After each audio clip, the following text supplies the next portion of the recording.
Сәлеметсіңдер ме балалар? Балалар, бүгін біз жаратылыстану сабағын өтеміз. Бүгінгі біздің сабағымыздың тақырыбы ғаламшарлар қалай орналасқан. Сабағымыздың мақсаты күн жүйесінің ғаламшарларының орналасу тәртібін анықтау. Балалар, біз суретте не көріп тұрмыз?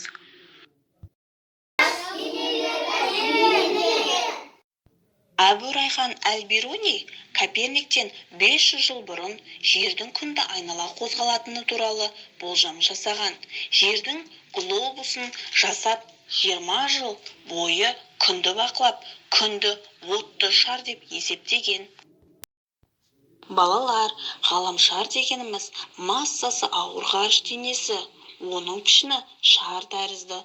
Ол күнді айнала қозғалады екен.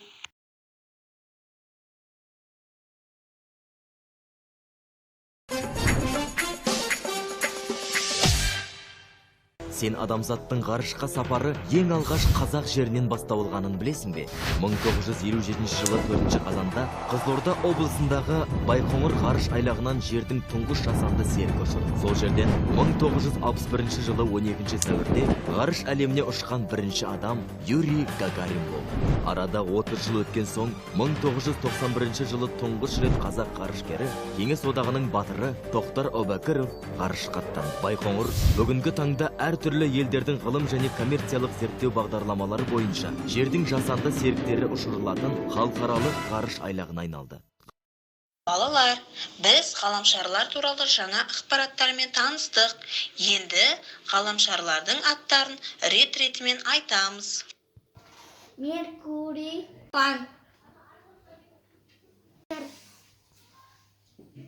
Марс, Юпитер, Сатурн, Уран, Нептун.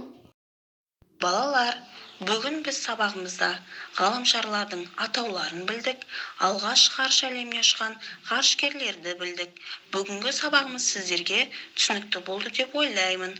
Сау, саламатта болыңыздар.